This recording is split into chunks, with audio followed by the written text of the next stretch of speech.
Well, by the way, I'm Amy Bishop. I'm with the classical station here in North Texas, and it's such an honor to be speaking with you today. I cannot count how many times I have spoken your name over the air over the years because of all the Oh, wow. recordings of yours that we play. So I never thought I'd be face to face with you, and I've got my Yorkshire Gold and my Union Jack Oh, well mug, done. so I can say I've had tea with Dame Jane Glover. And I'm ready to roll if you are. Are you all set? Absolutely, absolutely. Great. Well, your first engagement with Fort Worth Symphony was back a couple years ago in 2025. So talk about how all of that transpired. Did Maestro Spano reach out to you with the invitation? He did. I mean, I've known Bob for a few years now because we work adjacent to each other in Aspen every summer, where, of course, he's the genius music director. And uh, I've obviously never worked with him, but we go to each other's concerts and go to each other's operas and have become sort of colleagues. And yes, he reached out to me and invited me to the Fort Worth Symphony, and we got on incredibly well. It was a beautiful way to start. And then I came again, and then I jumped in for somebody who was sick. So I did about 3 appearances in the last 2 years, by which time um, Robert had said, "What about being principal guest?" And I was, of course, thrilled to bits because we sort of all fell for each other on that first occasion, and it's only going to get better, I think, and more lovely.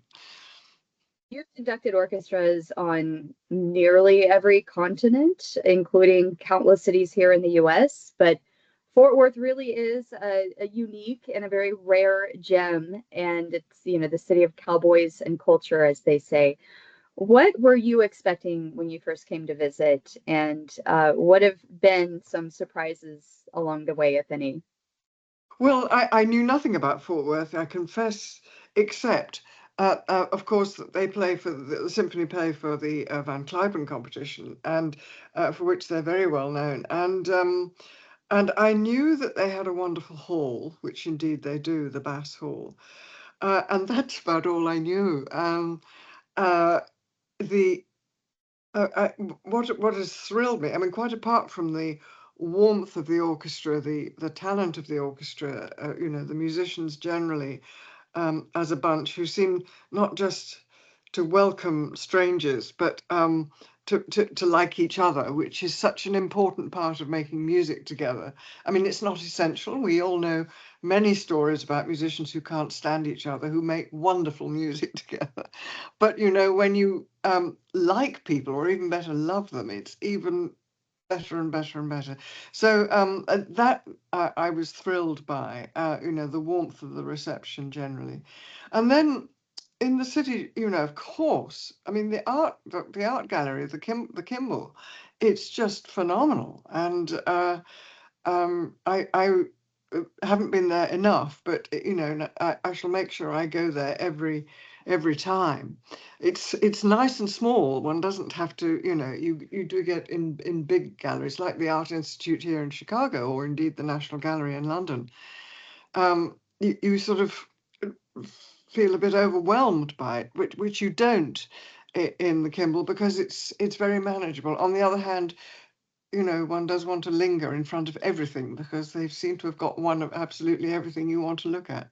So that was a great joy. Um, and the fact that, as principal guest, I'm being asked to do stuff that I don't normally do, which, I mean, I do have a very broad repertory, but I'm sort of anchored in the 18th century, which is very much my home. But on the other hand, I do have a very broad repertory, and it's lovely that having an attachment to a symphony orchestra as opposed to chamber orchestras means that I can explore and expand that. That was actually a question I had that a little bit further down on my list that I'm going to jump to now because that's a great segue. As you mentioned, you're at home conducting large symphony orchestras as much as smaller ensembles with period instruments. And as someone myself, who's not a conductor, this might be a naive question, but are there, or what sort of adaptations do you need to make in your technique when you lead one versus the other? That's an interesting question. I'm not sure in one's technique one makes any adjustments. I mean, if you're doing a Haydn symphony, say with a chamber orchestra or with a period orchestra, or whether with a big symphony orchestra, and I do, you know, the big symphony orchestras tend to ask me to do 18th century stuff. They might um, reduce their forces a little, but generally I play Haydn and Mozart with bigger forces than I would normally with the chamber orchestras where I sort of reside. But I think one doesn't particularly adapt one's technique, but merely one's oral awareness of what exactly is going on, and just making sure that the music is sort of shaped and balanced and delivered really in the way that we hope the composer intended.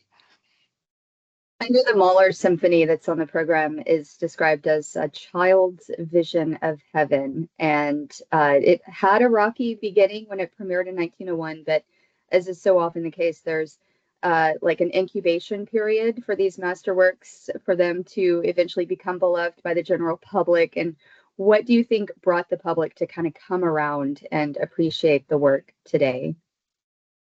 Well, it is, I mean, it is fabulously charming in a sense. I mean, it's a long. It's one of the smallest in scope and scale of the Mahler symphonies. You know, mostly they're absolutely massive and they go on a very long time and they're amazing. This one is under an hour, which means it's quite short for Mahler. And the scoring is, though generous and you know so imaginative in the use of percussion, for instance. But you know there are no trombones, for instance. So there are it's I suppose very much on the small scale for him, and there is a sort of childlike naivety, or that's the wrong word, ingenuousness throughout, not just the last movement, famously, which has its soprano solo with the child's view of the saints in heaven, which is just completely wonderful. But even the way it starts with these sort of almost with the sleigh bells, you know, you almost get this sort of childlike picture book and sort of ingenuous rhythms and ingenuous colours and even themes, uh, which is has got this great charm. Um, I think that people have come to it possibly through the the surprise of the last movement, you know, with this. I mean, you have to choose your soprano solos very carefully. It has to sound not exactly like a child, but childlike, if you understand me. Um, and by the way, we have a marvelous one with Lauren Snofer, who's got just perfect for this, I think. Um, uh, but you know, it means you can't put a Wagnerian lady into that, you know.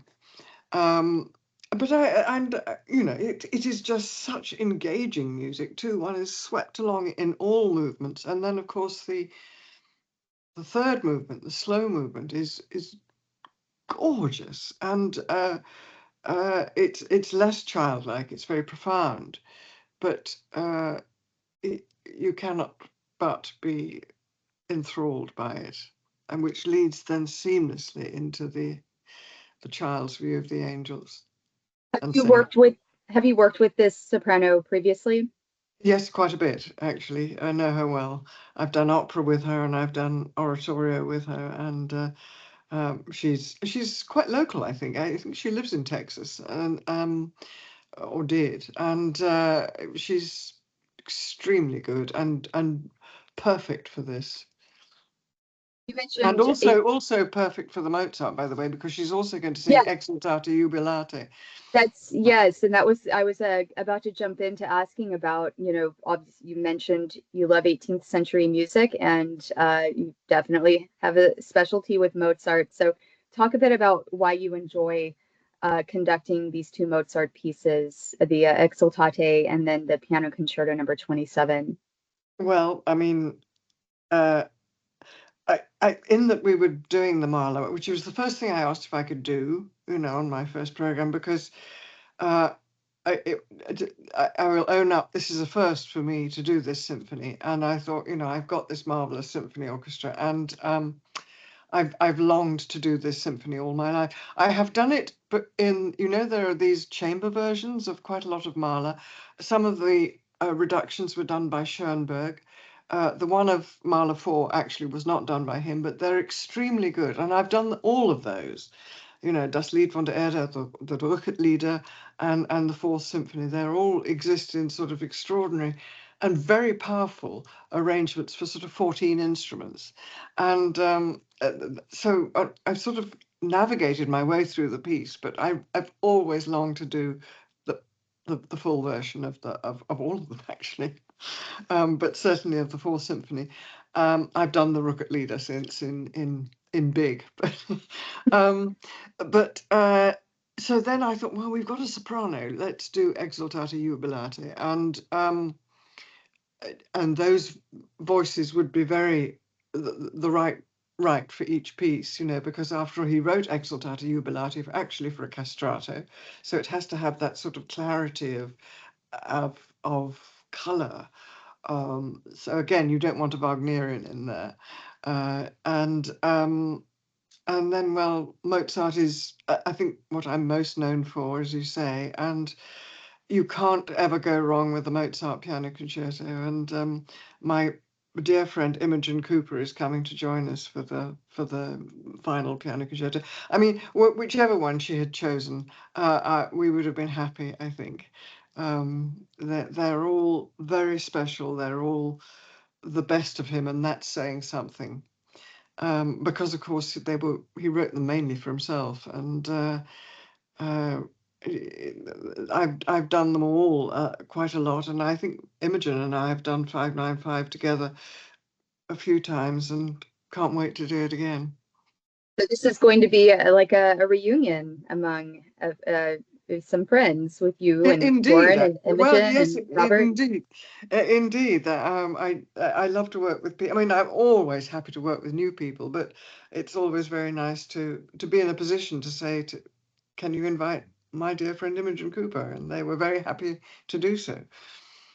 I know you're And in so, Chicago. You're in Chicago at the moment. So what takes you to Chicago right now? And as far um, as other projects, what else are you or what else is keeping you busy?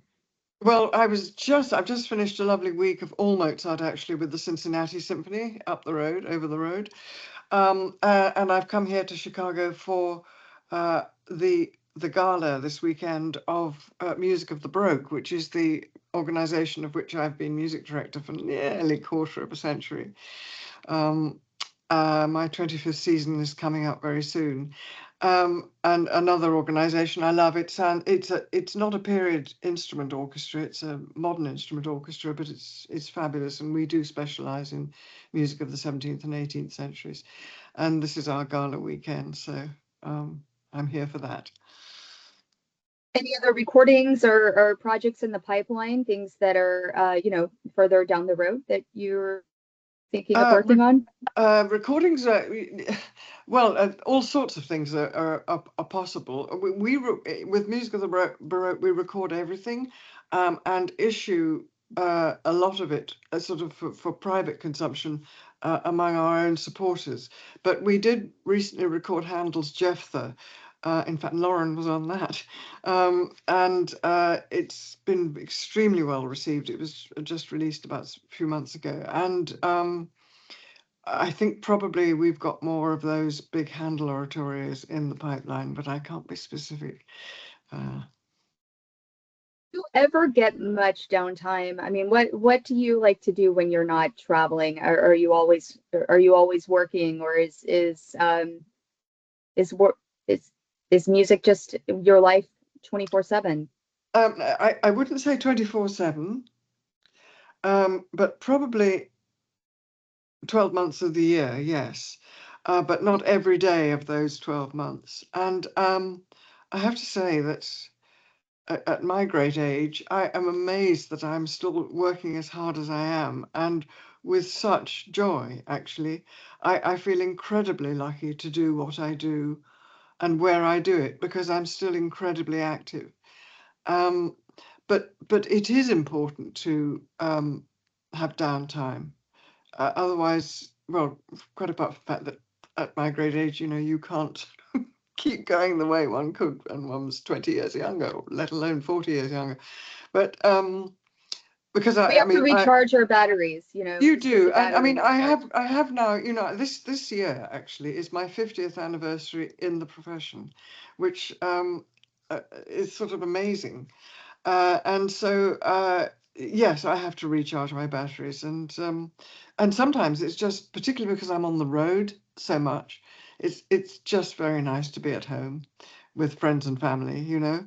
But also we do like to travel, and um, we were just in Mallorca 2 weeks ago for a little bit of late sun, and we do a bit of exotic travel too.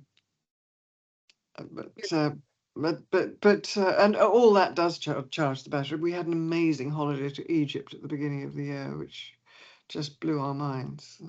Really? Oh, that sounds incredible. What else would you like our listeners to know, either about coming to Fort Worth, um, the music you'll be performing, any of the Well, musicians you're performing um, with?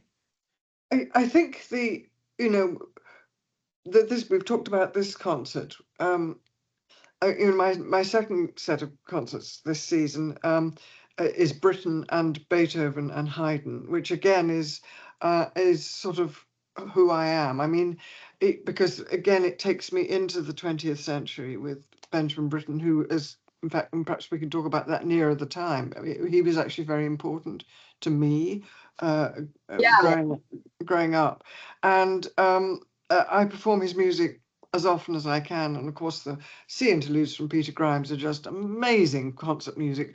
They're, of course, unbelievable in the context of the opera, Peter Grimes, but they also make a fabulous concert piece, and I do love to do those. Along with Beethoven and Haydn in that. So, looking ahead, you might see some very contemporary music in my programming. You will, and also some, for instance, Shostakovich, I think, which again is something I don't normally do. So, why I'm so thrilled with this little brief marriage with this orchestra is that I hope I can bring something to it, but it is certainly bringing something to me, which is the opportunity to do music, which I've loved a long, long time and never actually had a chance to do. I'm glad you brought up Benjamin Britten because yes, I know you have a very special connection to the composer, and I would, going forward when we do another one of these interviews, we can go more into that. But yeah, Yeah. tell us a little bit about just yeah, like your special connection to Benjamin Britten. Well, I mean, I don't want to overdo it, but and perhaps when we do talk later down the line, I can give you the full story. But I did encounter him when I was 16, and he was actually incredibly kind to me. I mean, he could obviously see that I was dead keen. I mean, I was very keen on his music because I'd heard a very early performance of his War Requiem, which had blown me away. I was a very small child. Well, I was 12 or something, And uh, by the time I met him at 16, I think I knew that I wanted to be a musician, but I sort of grew up in the middle of nowhere. But, and so it wasn't very obvious how I was going to do that. And he was just very, very kind and also sort of inspiring. And, it's often said that Britain was marvelous with musical boys.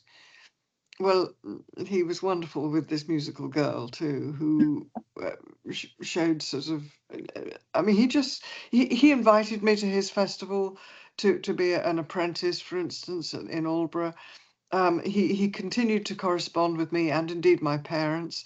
He sent me tickets to his operas on my birthday. Just things like that, which meant so much. And I loved to watch him work. Um, as a conductor and as a pianist, and of course in his own music or in anybody else's. I mean, the first performance I ever heard of Haydn's Seasons, for instance, that massive oratorio, was conducted by him, and those things one never forgets. And so I conduct his music as often as I can, and it always feels like coming home. People who leave experiences like that on our memory, because I've had mentors along the way of people who I've greatly admired too, and it's just it's the fact that they set the example, because we remember what it was like to be on the receiving end, and making sure that we do, pay it forward. When you meet young aspiring musicians and young aspiring conductors, you kind of see yourself in some of them when you talk to them. Well, I wouldn't say that I was inspiring necessarily, but I'm always interested I've always been interested in young people, young musicians, whether singers or conductors or players. Um, and wherever I go, for instance, if I'm given a young assistant conductor, I'll always get to know them as well as possible, take them out for dinner, and try and see what they do. And I did that last week in Cincinnati, and will do so in Fort Worth, as I've done every time. And I'm not trying to sort of boss or show the way, but just sort of encourage, and also I'm interested in what path they have, because they all have a very different path from mine. That when I started, there were no conductors courses at conservatories and things. I mean, and now there are fabulous conductors courses for many levels. They're at many levels, and indeed, one of the very best is the conducting program at Aspen, which of course is run by Bob Spano himself brilliantly.